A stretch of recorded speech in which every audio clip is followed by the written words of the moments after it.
Block 1. The Paper Kite in a Storm of Steel. The engine of the Piper L-4 Grasshopper didn't roar, it buzzed. It sounded like an angry sewing machine fighting a strong wind. It was September 19, 1944, the skies over Lorraine, France. Major Charles Carpenter, a 31-year-old former history teacher with thinning hair and a gentle demeanor, banked his tiny aircraft to the left. The fabric skin of the wings, literally cotton cloth doped with lacquer, vibrated against the airframe. Below him, the world was burning. General George Patton's Third Army was smashing headlong into the German border defenses, and the result was a meat grinder. Carpenter looked down through the plexiglass. 2,000 feet below, he saw the jagged gray shapes of German Panzer IV tanks emerging from a tree line. They looked like predatory beetles. He saw the American infantry platoon in the field ahead of them. The GIs didn't see the tanks. They were walking into an ambush. Carpenter grabbed his radio microphone. The vibration of the 65-horsepower engine traveled up his arm. "White Leader, this is Piper 1. You have armor at your 3 o'clock. Repeat, armor at 3 o'clock. He waited. He watched. Down below, the tanks opened fire. The sound of the 75mm cannons was faint from this altitude, just a series of dull thumps, but the effect was horrific. Dirt geysers erupted among the American soldiers. Men were thrown like rag dolls. Tracers from the German machine guns stitched the field with green light. Carpenter gripped the stick until his knuckles turned white. He was powerless. This was the curse of the liaison pilot. They were the eyes of the artillery. They flew the L-4 Grasshopper, a militarized version of the Piper Cub. It was an aircraft so light that a strong gust of wind could make it fly backward. It had a top speed of 85 miles per hour, slower than some of the cars the generals drove. It had zero armor. A single 9mm pistol bullet could pierce the engine block. And it had absolutely no weapons. Carpenter was a spectator to a massacre. He had a front-row seat to the death of his friends, and all he could do was talk on a radio that half the time didn't work. He dove the plane, desperate to do something. He flew low over the German tanks, buzzing them at 500 feet, trying to distract the commanders, trying to make them button up their hatches. The German tank commander in the lead panzer didn't even flinch. He looked up at the buzzing fabric plane, saw that it had no bombs and no machine guns, and ignored it. He knew the L-4 was harmless. It was a gnat. You don't stop killing the enemy to swat a gnat. Carpenter pulled up to avoid a tree line, his engine straining. He watched the last of the American squad retreat into the woods, dragging their wounded. He felt a rage building in his chest that had nothing to do with military discipline. It was a cold, hard knot of anger. He was tired of watching. He was tired of being a floating pair of binoculars. He landed his plane at the muddy airstrip near Arracourt 20 minutes later. The wheels bounced on the grass. He cut the engine. The propeller spun to a halt. His crew chief, Sergeant Red Miller, ran up to the plane. "Rough patrol, Major?" Carpenter unbuckled his harness. He didn't answer immediately. He climbed out of the cramped cockpit, his flight suit soaked in sweat despite the chill in the air. He looked at the flimsy wing struts of his plane. He looked at the fabric skin that you could punch a hole through with a pencil. "Red," Carpenter said, his voice quiet, dangerous. "I'm done watching." "Sir?" "I want weapons. I want to hit them back." Red laughed nervously. "Sir, with respect, this plane has a payload capacity of 2 sandwiches and a coffee. If you mount a 50 caliber machine gun, the recoil will tear the wings off. If you drop a bomb, you'll blow your own tail off." Carpenter walked past him, toward the ordnance depot where a group of infantrymen were unloading a supply truck. They were stacking wooden crates, green crates. Inside one of the open crates, Carpenter saw it, a long olive-drab steel tube, the M1A1 rocket launcher, the Bazooka. It was an infantry weapon, shoulder-fired. It fired a 2.36-inch shape-charge rocket. It could punch through 3 inches of armor plate, but more importantly, Carpenter knew the physics of the Bazooka. It was a recoilless weapon. The rocket exhaust vented out the back, canceling the recoil forces. It didn't kick. It just whooshed. Carpenter stopped. He looked at the tube. He looked at the delicate, fabric-covered struts of his airplane. "Red," Carpenter yelled, "grab your toolkit and bring a lot of baling wire." Block 2. The Frankenstein of the Skies. The engineering challenge was ridiculous. The L-4 Grasshopper was designed to carry a pilot, an observer, and a radio. It was not designed to carry high-explosive anti-tank ordnance. The wing struts were made of thin steel tubing, streamlined for aerodynamics, not for load-bearing weapon mounts. Carpenter and Red Miller worked through the night. They didn't have blueprints. They didn't have authorization. If the general found out, Carpenter would be court-martialed for endangering government property. "The weight is the problem, Major," Red said, holding a bazooka tube against the wing strut. "Each launcher weighs 13 pounds. The rocket weighs 3.5 pounds. If we put 2 on each side, that's over 60 pounds of drag and dead weight. She'll fly like a brick." "She already flies like a brick," Carpenter grunted. "Strip the sights, strip the shoulder stocks. We just need the tubes." They disassembled the infantry weapons. They used a hacksaw to cut off the wooden shoulder rests and the optical sights. They were left with bare metal tubes. Now came the mounting. They didn't have specialized brackets. They had the universal fix-all of the American Army, heavy-gauge baling wire and hose clamps. They lashed the bazooka tubes directly to the wing struts, positioning them just outside the propeller arc. They used electrical tape to cushion the contact points so the vibration wouldn't saw through the struts.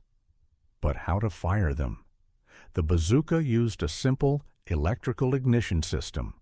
A battery sent a charge to a squib in the rocket. Carpenter raided the radio repair tent. He found a handful of simple, residential-style toggle switches, the kind you'd use for a lamp in your living room. He found a spool of insulated copper wire. He ran the wires from the rocket tubes along the wing struts, drilling tiny holes through the plexiglass window of the cockpit. He duct-taped a row of 3 switches onto the wooden dashboard of the plane, right next to the altimeter. "Left, right, both," Carpenter muttered, labeling the switches with a grease pencil. He wired the system into the plane's own small battery. By 04:00 a.m., the plane, nicknamed Rosie the Rocketer, looked insane. It had 3 bazooka tubes strapped to each wing strut for a total of 6 rockets. It looked like a dragonfly that had been crossbred with a porcupine. The aerodynamics were a disaster. The tubes ruined the airflow over the wings. The drag would cut the top speed by at least 15 miles per hour. The weight imbalance threatened to make the plane stall on takeoff. "Sir," Red said, wiping grease from his hands, "if you fire these, the exhaust, it's going to blast the fabric off the fuselage. You'll burn the tail off." "We'll paint it," Carpenter said.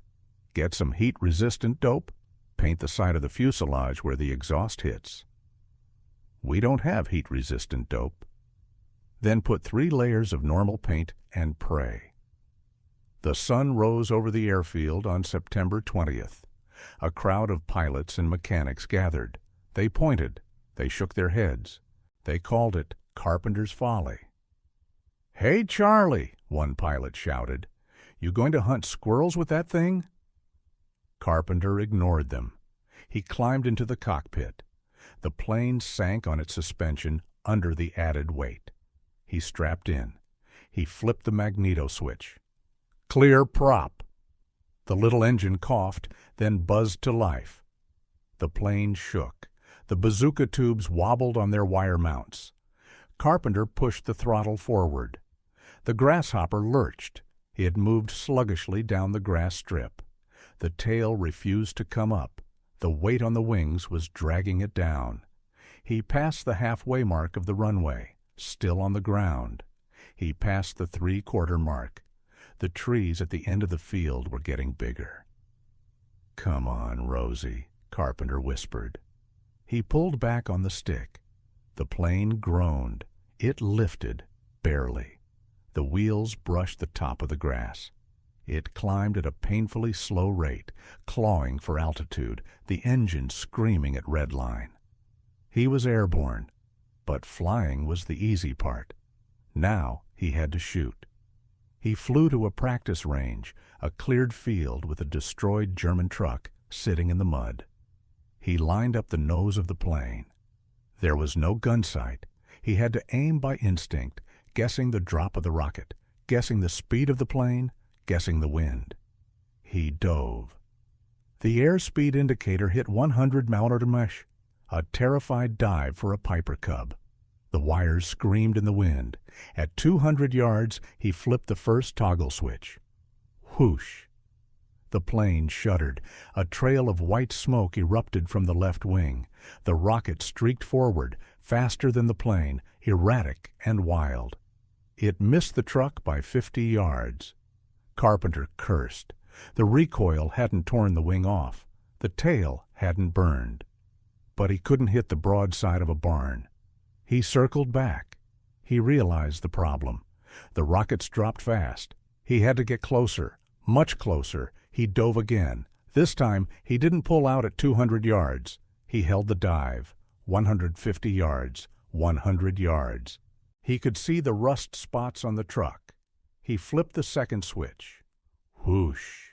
The rocket slammed into the hood of the truck. Crump! A ball of orange fire engulfed the vehicle. "Gotcha," Carpenter whispered. He had a weapon. Now he needed a target. Block 3. The Mad Major. The first kill happened 3 days later. Carpenter was on a routine patrol near the Moselle River. The fog was lifting, revealing the wet green countryside. He saw it. A German armored car, a Seddel KFZ, 234 Puma. It was creeping along a dirt road, its 20mm cannon scanning for American infantry. Carpenter checked his switches. He had 6 rockets loaded. He radioed back to base. Piper 1 engaging enemy armor. The radio operator laughed. "Engaging with what, Charlie? Harsh language?" "Watch me." Carpenter rolled the clumsy plane into a dive. The Puma commander must have seen him. The German vehicle stopped. The commander probably popped his hatch to look at the crazy American scout plane diving directly at him. He didn't fire his cannon. Why waste ammo on a scout? Carpenter waited. The ground rushed up. The trees became individual branches. The armored car grew in his windshield until it filled his vision. 100 yards. "Package for you," Carpenter grunted. He flipped 2 switches simultaneously. Whoosh, whoosh. 2 rockets spiraled out from the wings. Smoke blinded Carpenter for a second. He yanked the stick back, pulling 3 Gs, the fabric wings groaning under the stress. He looked back over his shoulder. The Puma was gone. In its place was a burning wreck, smoke pouring from a catastrophic internal explosion. The shaped charges had punched right through the thin top armor and detonated the ammunition inside. Carpenter flew back to base. When he landed, the ground crew found him examining the wings. The fabric on the fuselage was scorched black from the rocket exhaust. The baling wire had stretched, leaving the tubes loose. "Tighten them up," Carpenter ordered, "and reload." You got one?" Red asked, staring at the empty tubes. "I got one," Carpenter said, lighting a cigarette. "Now I want a tank." The legend of the Mad Major began to spread.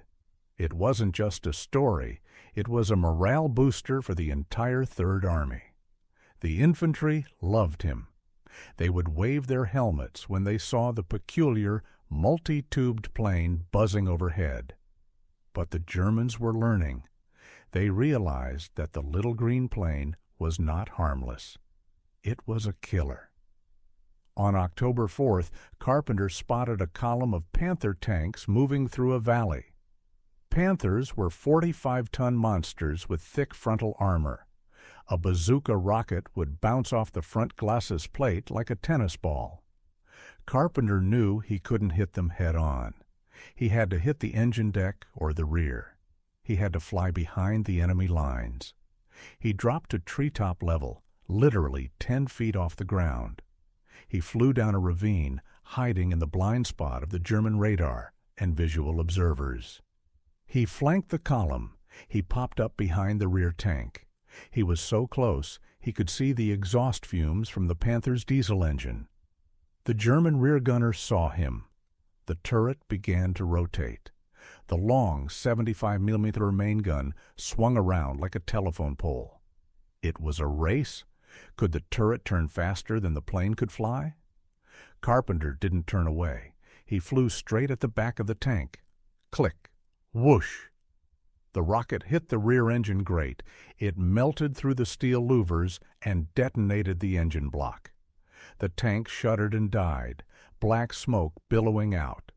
The crew bailed out, their uniforms on fire. Carpenter banked hard to avoid the machine gun fire from the second tank. Bullets tore through his left wing. He heard the rip, rip, rip of fabric tearing. A round smashed through the floorboard, passing inches from his leg and shattering the altimeter. He didn't care. He was laughing. He was a history teacher in a canvas kite, and he was winning. Block 4, David vs. Goliath. By mid-October, Carpenter had destroyed 4 tanks and 2 armored cars. The press got hold of the story. Stars and Stripes ran a headline, "Bazooka Charlie terrorizes Nazis." But the war was getting harder.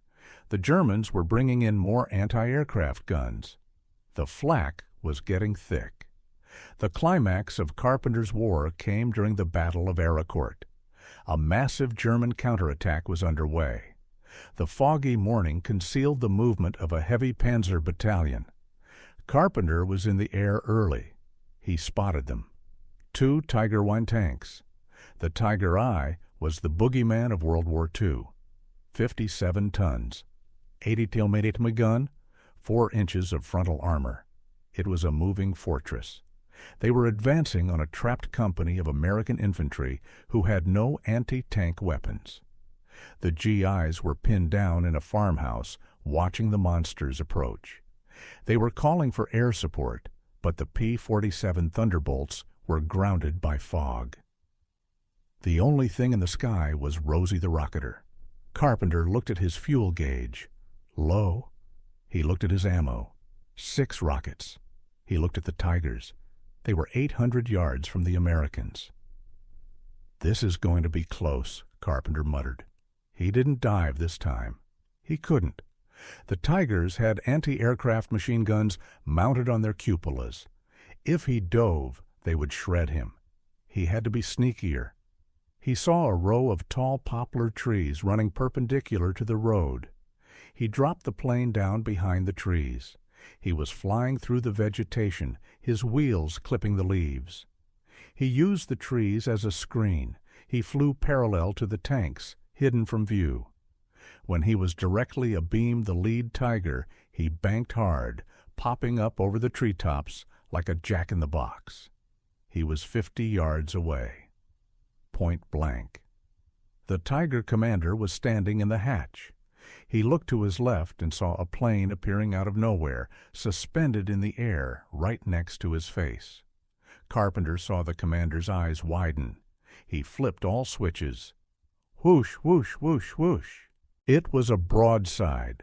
4 rockets fired in a ripple. The recoil was so violent the plane actually stalled in midair. The nose dropped, the engine sputtered, but the rockets flew true. 2 missed. 1 hit the track. The 4th rocket hit the ammunition storage ring between the turret and the hull. The explosion was tectonic. The 57-ton turret of the Tiger tank was lifted 3 feet into the air by the force of the internal detonation. A pillar of fire shot 200 feet up, higher than Carpenter's plane. The shock wave hit Rosie. The fabric wings flapped violently. Carpenter wrestled with the stick, forcing the nose down to regain airspeed before he crashed into the field. He recovered at 20 feet. He looked back. The Tiger was a burning torch. The second Tiger, seeing the sudden destruction of its leader by an invisible assailant, reversed gears and retreated into the fog. The Americans in the farmhouse cheered. They ran out into the yard, waving their helmets at the crazy little plane limping back to base. Carpenter landed with holes in his tail, a cracked cylinder head, and no rockets. He climbed out of the cockpit. His hands were shaking uncontrollably, not from fear, but from the adrenaline dump. Red Miller walked up to the plane. He looked at the scorch marks. He looked at the empty tubes. He looked at the Major. "Did we get 'em, Charlie?" Carpenter took a deep breath of the cold French air. He patted the fabric flank of his trusty, broken, magnificent airplane. "Yeah, Red," Carpenter smiled, the history teacher returning to his face. "Class is dismissed." Epilogue: The Legacy of the Kite. Major Charles Carpenter survived the war. He was officially credited with destroying 6 German tanks, including 2 Tigers and multiple armored cars. He was the only pilot in World War II to destroy heavy armor while flying an unarmed observation plane. He didn't use a computer. He didn't use a guidance system. He used baling wire, toggle switches, and the courage of a man who refused to just watch. Rosie the Rocketer was eventually found in a museum storage facility in Austria in 2017 and restored to flying condition, complete with the Bazooka tubes. It stands as a testament to the ultimate rule of warfare. It's not the size of the dog in the fight, it's the size of the fight in the dog, or in this case, the size of the rockets on the kite. If you want to hear more insane stories of how ordinary guys MacGyvered their way to victory, hit that subscribe button and ring the bell. We are digging up the archives every day. You don't want to miss the next one.